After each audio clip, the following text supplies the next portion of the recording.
Oferecimento: Hospital Med Rádios. Agora, com urgência e emergência para adultos, 24 horas.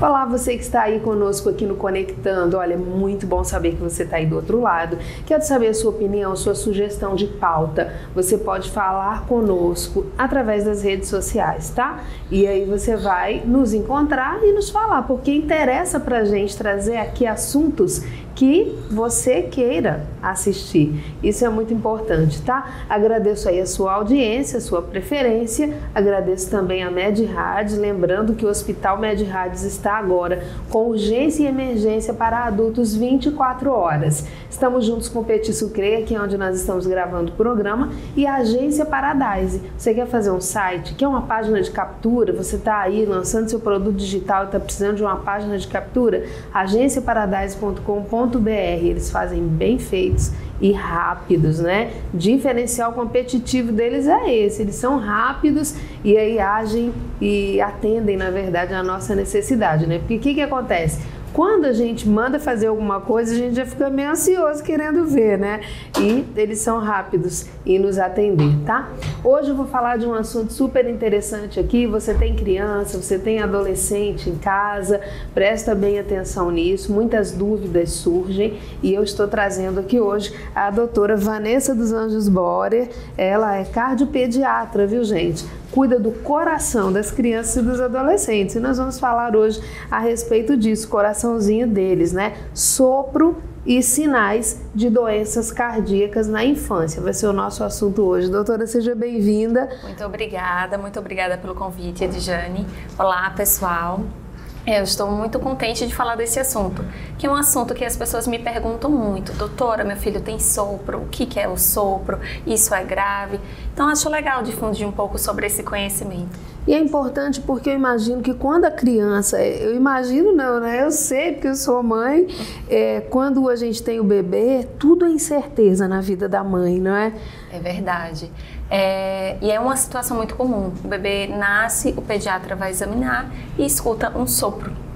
E geralmente a mãe acha de imediato que é uma coisa muito grave, que o bebê tem risco de vida e fica muito assustada com essa situação.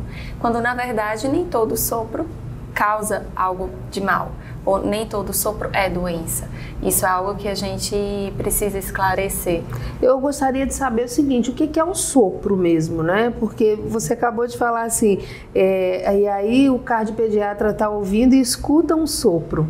O que é isso? Exato. É o coração batendo diferente? O que é? Conta pra gente. Pronto, quando a gente vai examinar, que a gente coloca aquele aparelhinho, o estetoscópio, a gente escuta normalmente dois sons. Tum-tá, tum-tá, tum-tá. Esse é o som normal do coração. Quando a gente escuta um barulho diferente disso, que parece um sopro mesmo, assim, a gente chama de sopro. Agora, o sopro em si é só esse barulho. Ele não é nenhuma doença, ele é um sinal. Você escuta no exame físico e, a partir disso, da característica, da localização, você começa a fazer as suas hipóteses diagnósticas. Por exemplo, tem um sopro no bebezinho que acabou de nascer, numa localização um pouquinho mais alta, que a gente chama região infraclavicular direita, que é um soprinho contínuo.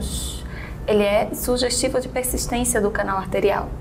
É uma doença mais simples, geralmente resolve logo nos primeiros dias. Se não resolver, tem um tratamento medicamentoso, tem toda uma sequência. Um outro sopro mais para a ponta do coração, mais embaixo, um pouco mais rude, que a gente chama de radiação em faixa, ele já me faz pensar numa comunicação interventricular. É um buraquinho comunicando os dois ventrículos. Mas, de toda forma, tem os sopros inocentes, que são aqueles sopros que você, pela característica, o cardiopediatra já diz, esse daqui é um sopro inocente. Ele tem algumas condições que causam um discreto turbilhonamento em algumas regiões do coração ou próximo dele, que não são doença, mas que causam esse barulhinho, que é o sopro. Então, é importante que o cardiopediatra examine para determinar, é um sopro, primeiro, que tem colegas que às vezes confundem um barulhinho parecido com sopro com o próprio sopro. E segundo, esse sopro pode ser doença ou é um sopro inocente? E a partir daí tomar uma conduta. Então, doutora, eu gostaria de saber o seguinte: quando é que a pessoa descobre esse sopro? A criança nasce com o sopro, tem um comportamento em casa que a mãe pode desconfiar, é numa consulta tradicional com o pediatra? Ótimo, tem vários momentos que esse sopro pode ser descoberto. Na maioria das vezes, após o nascimento, quando o pediatra está examinando, ele escuta o sopro, ou numa consulta com o pediatra, a criança está mais calma, mais tranquila, ele vai escutar e identifica um sopro. Mas antes do nascimento já é possível prever a existência dele através do ecocardiograma fetal. O ecofetal é um exame que você faz na gestante para ver o coração do bebê. Esse exame ele tem a indicação de rastrear malformações cardíacas e doenças que causam sopro. A gente consegue afastar arritmias, a gente consegue afastar malformações graves, algumas disfunções resultantes de ou patologias maternas ou do próprio feto, e dessa forma encaminhar o nascimento da melhor forma. Seja descobrir que tem uma patologia simples, pode nascer aqui em Maceió, pode fazer o acompanhamento normalmente com as consultas, e é uma patologia autorresolutiva ao longo da vida. Ou não, essa patologia é um pouco mais séria, precisa nascer num outro local, com um recurso mais avançado de cirurgia cardíaca pediátrica. Então, o ecofetal ajuda muito a direcionar isso. E, geralmente, na gestação, o médico que está acompanhando, o obstetra, ele vai pedir esse eco? Sim. Não é consenso pela Sociedade Brasileira de Obstetrícia, mas é um consenso pela Sociedade Brasileira de Cardiologia. A Sociedade Brasileira de Cardio recomenda que todas as gestantes façam um ecocardiograma fetal. Existe um estudo multicêntrico europeu que ele avaliou os bebês que foram avaliados pelo ecocardiografista fetal, especialista em ecofetal, e por outros médicos, obstetra, ultrassonografista, lá eles têm um technician, e eles avaliaram lá nesse estudo que 60% das doenças passam sem diagnóstico quando não são avaliadas pelo ecocardiografista fetal. Então, isso lá é um número bem alto. Bem alto. E você pensar que tem algumas patologias que precisam de tratamento imediatamente após o nascimento para garantir a vida do bebê, então isso assusta um pouco, quando você pensa que 60% pode passar sem diagnóstico. Eu perguntei isso porque a gente sabe que conhecimento é poder, né? E a gente, quando passa essa informação para os nossos telespectadores, a gente dá a oportunidade, quem agora está nos assistindo, que está gestante, de ter um diálogo mais aprofundado com o seu médico, de falar mesmo, eu escutei lá no Conectando a Edjane perguntando à médica, e a médica disse que sim, é indicado, é bom, não é? E o que é mais importante, é bom, faz bem, traz uma tranquilidade maior para a mãe, traz uma oportunidade maior para a criança. O que eu digo? A tranquilidade para a mãe, se tiver tudo ok, tá tudo bem, você pode seguir tranquila. Se tiver alguma coisa, uma segurança maior para a criança, uma oportunidade maior, porque quando você sabe da patologia antecipadamente, nós sabemos que em todos os casos, e na maioria, em quase todos os casos, na maioria das patologias, o prognóstico é outro quando se descobre antecipadamente. Sem dúvida, né? Sem dúvida. Você nascer no local com todo o planejamento já para cirurgia cardíaca, com um parto adequado, com tratamento imediatamente após o nascimento, muda bastante esse prognóstico, porque nas cardiopatias bem complexas mesmo, o transporte aéreo nem sempre é possível. Então, isso pode definir a vida do bebê. Eu não sei se eu vou falar uma ignorância aqui, mas eu imagino que também o estilo de parto vá interferir nesse caso, quando já se sabe, sim, não é? Em alguns casos, sim. Atualmente, a cardiologia pediátrica tem evoluído bastante, a obstetrícia tem evoluído bastante, então tem reduzido as indicações de parto cesáreo na cardiopatia. A grande maioria das cardiopatias, as doenças do coração congênitas, elas podem ser, o bebê pode ser submetido ao parto normal, mas isso num centro com treinamento adequado, com toda uma equipe para dar assistência. Olha a importância de saber o que está acontecendo com o seu bebê ainda lá na barriga, né? É muito importante isso, esse ecocardiograma fetal. Então ele traz uma oportunidade boa, né? Isso. Para as mães e para os bebês. Eu vou perguntar para a doutora a respeito de tratamento, né, doutora? Então, assim, a gente sabe, quando a criança nasce com problemas cardíacos, existem vários tipos de tratamento e a gente pensa assim, meu Deus, um bebê passar por uma cirurgia cardíaca. Graças a Deus, essa é a minoria, né, é a exceção. A maioria em número, né, a maioria das cardiopatias são simples. Elas podem se resolver ao longo da infância sem necessidade de cirurgia, mas muitas vezes precisam de tratamento medicamentoso.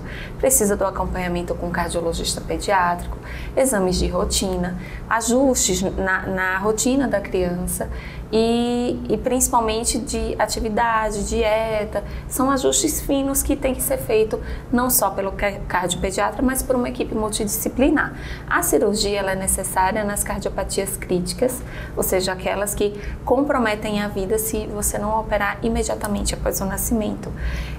E nesse caso, dependendo, cada cardiopatia ela tem um prognóstico diferente, mas dependendo dessa rapidez, dessa agilidade, a gente tem uma sobrevida muito boa, mesmo em cardiopatias graves, quando o diagnóstico é feito fetal, nasce no local adequado, opera-se de forma ágil, né, e eficiente, e você muda completamente a vida dessa criança. E é uma criança que consegue praticar esporte, consegue ter uma vida normal, mesmo com sua cardiopatia.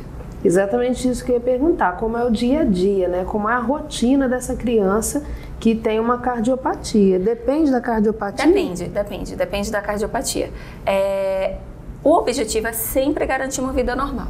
O objetivo é sempre permitir que a criança brinque, pratique esportes, frequente normalmente a escola, consiga ter suas atividades normais. Então, para isso, ou tem o tratamento cirúrgico quando é necessário e o medicamentoso.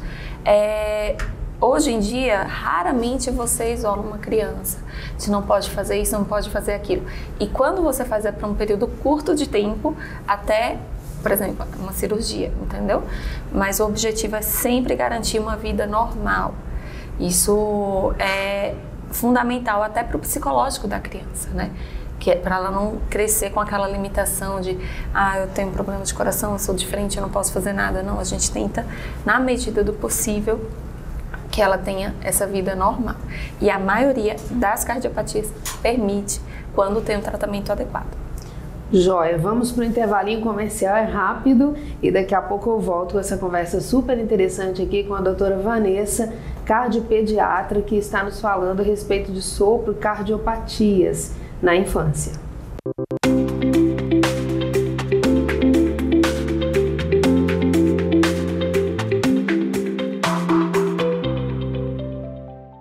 Sou Aline Carvalho, intensivista do Hospital Med Rádios. A sepse, ao contrário do que muitos pensam, não é uma infecção generalizada.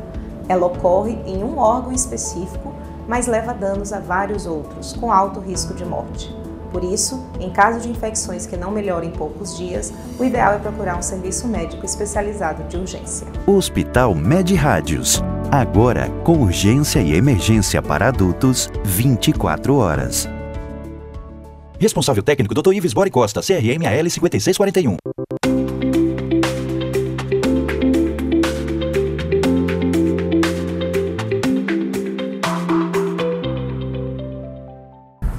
De volta aqui no Conectando, voltando do intervalinho comercial, quero chamar a sua atenção para o Hospital Med Rádios, que agora está 24 horas com urgência e emergência adulto.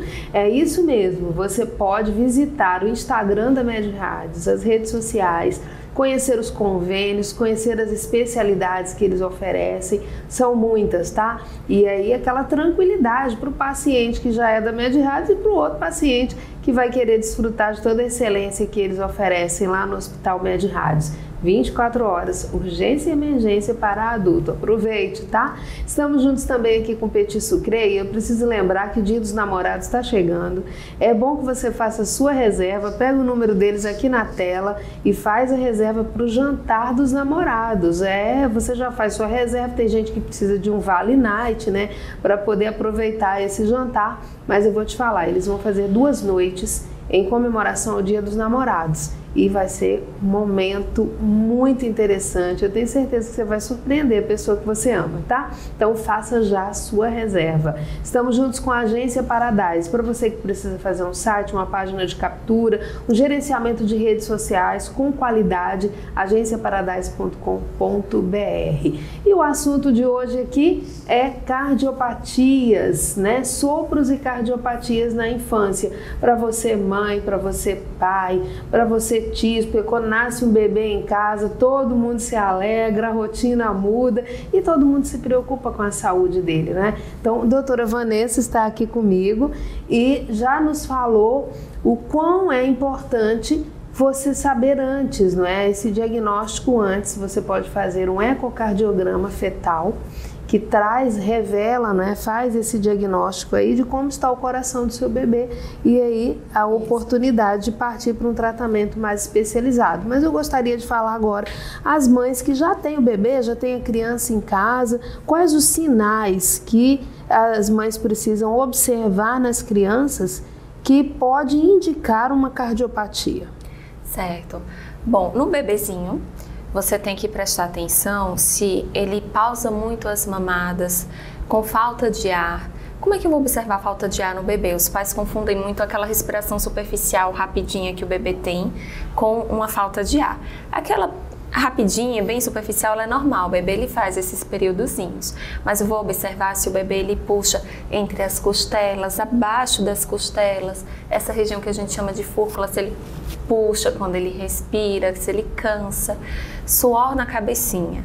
Quando o bebê mama e começa a suar a cabecinha, mas não é um suor no calor, é a cabecinha mesmo, toda suadinha quando ele mama, isso é um sinal de alerta no bebê. Se ele fica roxinho quando chora, não vermelhinho, porque todo bebê quando chora muito ele vai ficar com uma coloração mais escurinha, mais vermelhinha, porque quando ele emenda aquele choro, ele mesmo fica sem ar, então isso é normal.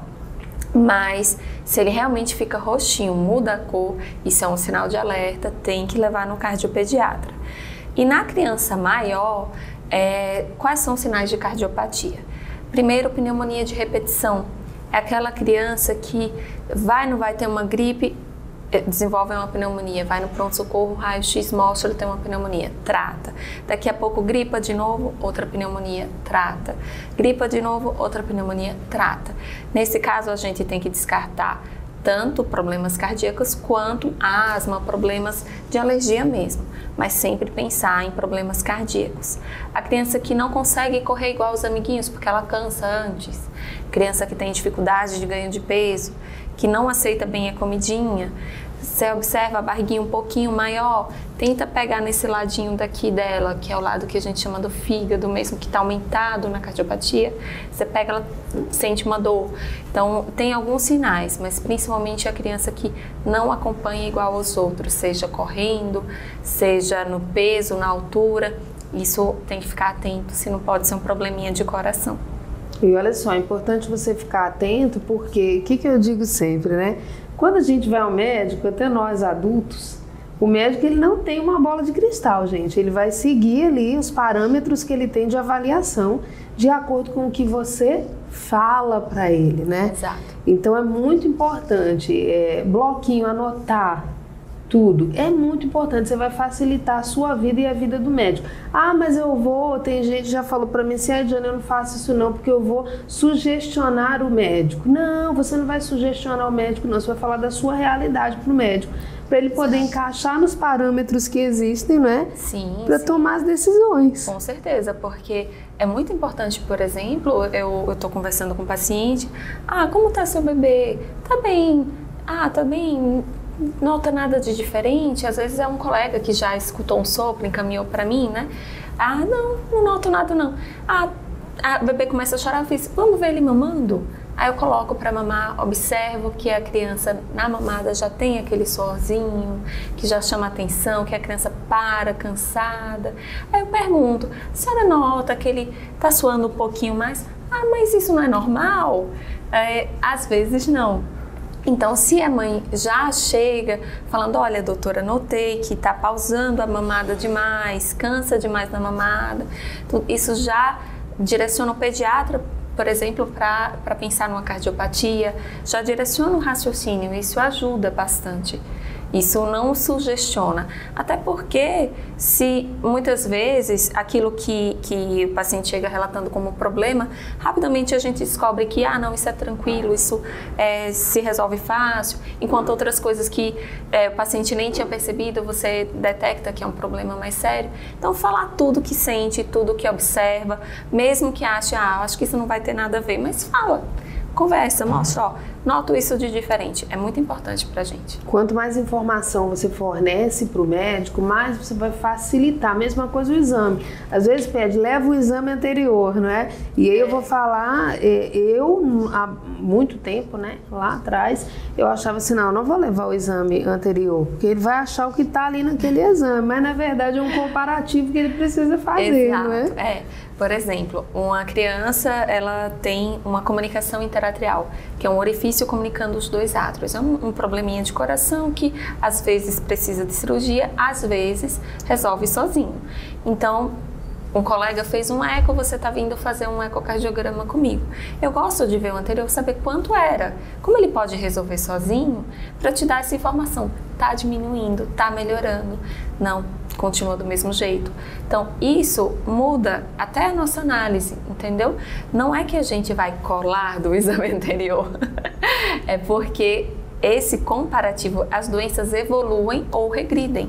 E esse comparativo ajuda muito. E é isso que vai definir o tratamento, vai definir a condição, né? Exato. Se eu pego uma comunicação interatrial que está progredindo em termos de insuficiência cardíaca, que eu estou medicando e a criança não está evoluindo bem, eu já encaminho para cirurgia.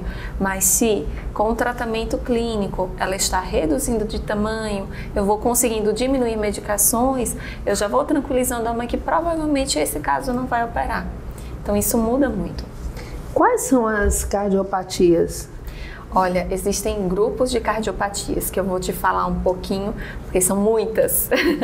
A gente tem as cardiopatias que são as acianogênicas e as cianogênicas. O que é cianogênico? É aquilo que dá cianose, deixa roxinho. Exato, que mostra uma falta de oxigênio no sangue.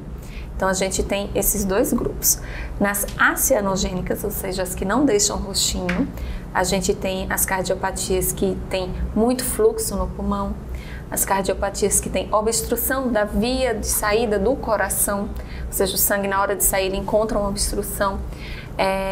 E essas cardiopatias, na sua maioria, precisam de cirurgia.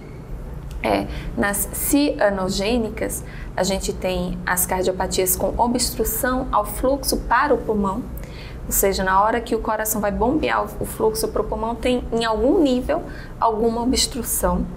E a gente tem as que causam mistura do sangue oxigenado com não oxigenado, por isso caindo o valor total de oxigênio no sangue.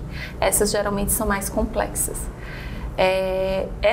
No geral, em número, a maioria são as acianogênicas, as que não deixam roxinho, que mandam muito fluxo para o pulmão e deixam a criança cansadinha, que são justamente as que a criança corre um pouquinho, já sente falta de ar, fica com o pulmão encharcadinho, então isso faz pneumonia de repetição. Essas são as mais comuns.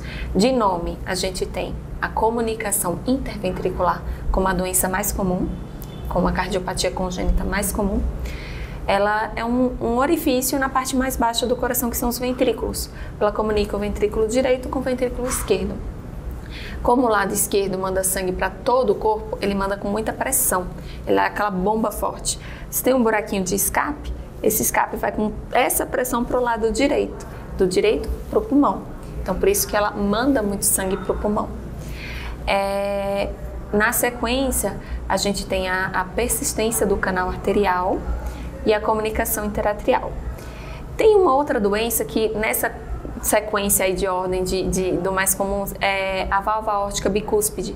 Ela, quando é considerada como doença na infância, ela entra junto da CIV ali, da comunicação interventricular, entre as primeiras. Só que ela geralmente costuma dar sintoma um pouquinho mais pra frente. Na infância ela não costuma, ela é meio silenciosa na infância. Vai pra adolescência. Isso, vai pra adolescência. Nossa.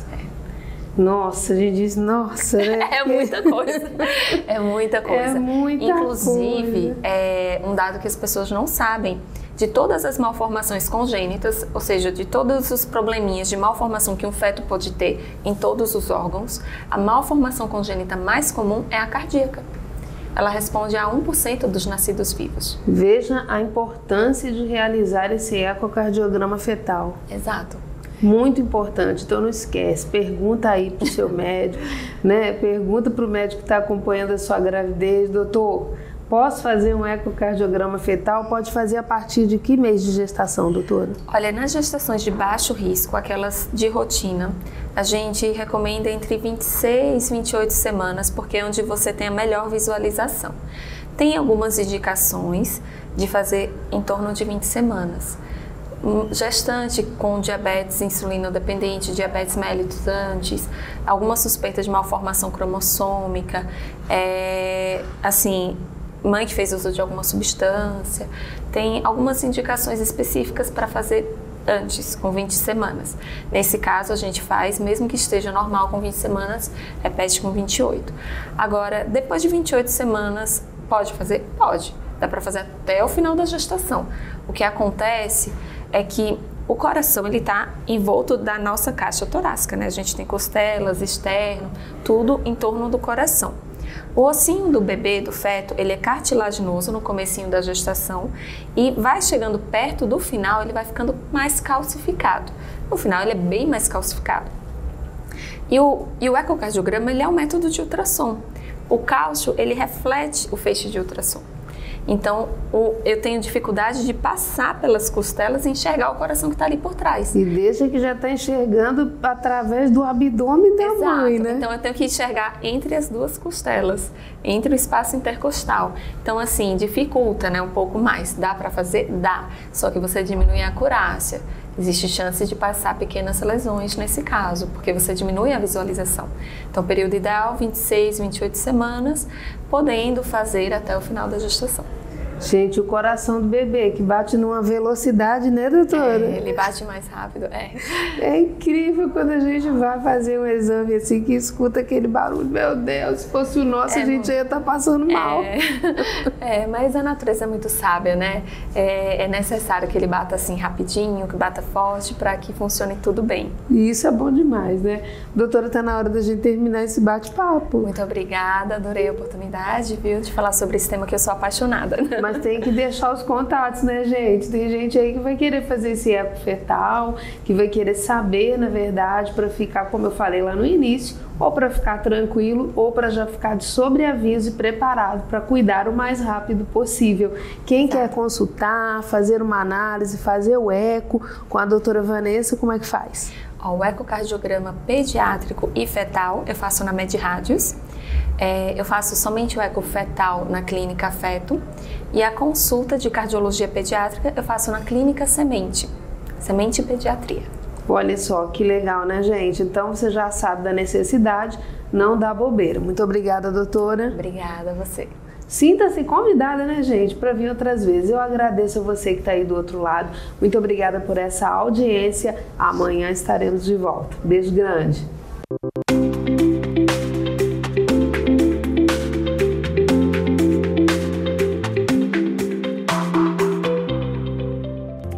Oferecimento: Hospital MedRádios. Agora com urgência e emergência para adultos 24 horas.